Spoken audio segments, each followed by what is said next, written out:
तुम्हें हमारे ग्रह के बारे में कैसे पता लगा? मैंने पूछा।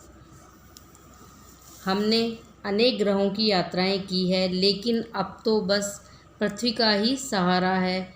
अगर हमें वहाँ रहने को मिले तो हम लोगों को लोहे के इंसानों के निर्माण का तरीका सिखा देंगे, जिससे बहुत सी समस्याएं हल हो जाएंगी, वह बोला।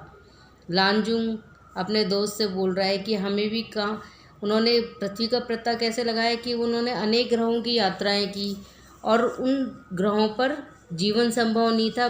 एक पृथ्वी पर ही पर्याप्त मात्रा में ऑक्सीजन मिल रहा है। लोगों के रहने की जो आवश्यकताओं की पूर्ति होती है वो उस पृथ्वी ग्रह पर ही अच्छी तरीके से पर्याप्त रूप में मिल रहा था। तो वो क्या कह रहा है कि हमें भी पृथ्वी जैसे ग्रह पर ही रहना, यदि वो हमें रहने के लिए दे देंगे तो हम हमारे इंसानों के निर्माण का तरीका सिखा देंगे, जिससे कि पृथ्वीवासियों की अनेक समस्याओं का हल हो जाएगा। इन इंसानों के अंदर नसों की जगह पतले तारों का जाल बिछा है। इन तारों में बिजली बहती है और उसी के सहारे ये काम करते हैं। इनके सिर के अंदर एक एक्लोमीटर लगा रहता है, जो ज़रूरत के मुताबिक बढ़ाया घटाया जा सकता है।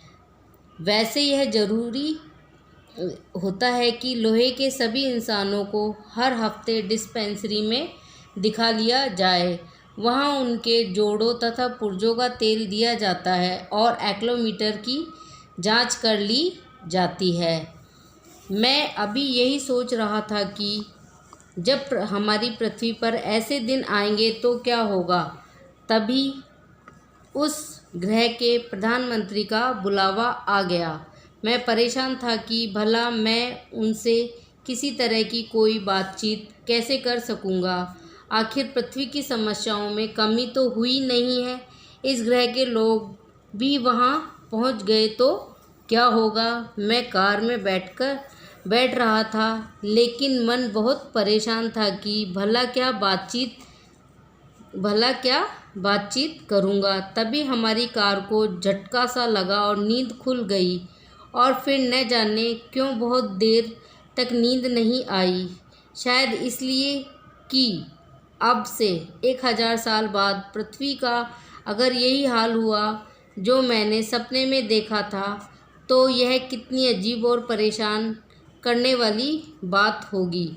अर्थात यहाँ लेखक क्या कर रहा है, अगले 1000 साल के बाद की परिस्थितियों को सोचता हुआ परेशान हो रहा है, चिंतित हो रहा है कि वह अपने सपने की बात कह रहा है आप लोगों से कि आगे 1000 साल बाद लोग कैसे होंगे, लोहे के होंगे। हम किसके ऊपर डिपेंड हो जाएंगे, इलेक्ट्रॉनिक आइटम्स के ऊपर डिपेंड हो जाएंगे, जैसे कि आजकल रोबोट है, कंप्यूटर है, फ़ोन है। अपन हर चीज़ इनके द्वारा ही करते हैं। तो इस पार्ट में इन्हीं समस्याओं की ओर आप लोगों का ध्यान आकर्षित किया गया है। थैंक यू बेटा। यहाँ तक आप लोगों को चैप्टर को अच्छे से समझना है, लर्न करना है। उसके बाद अपन क्वेश्चन आंसर आगे करेंगे।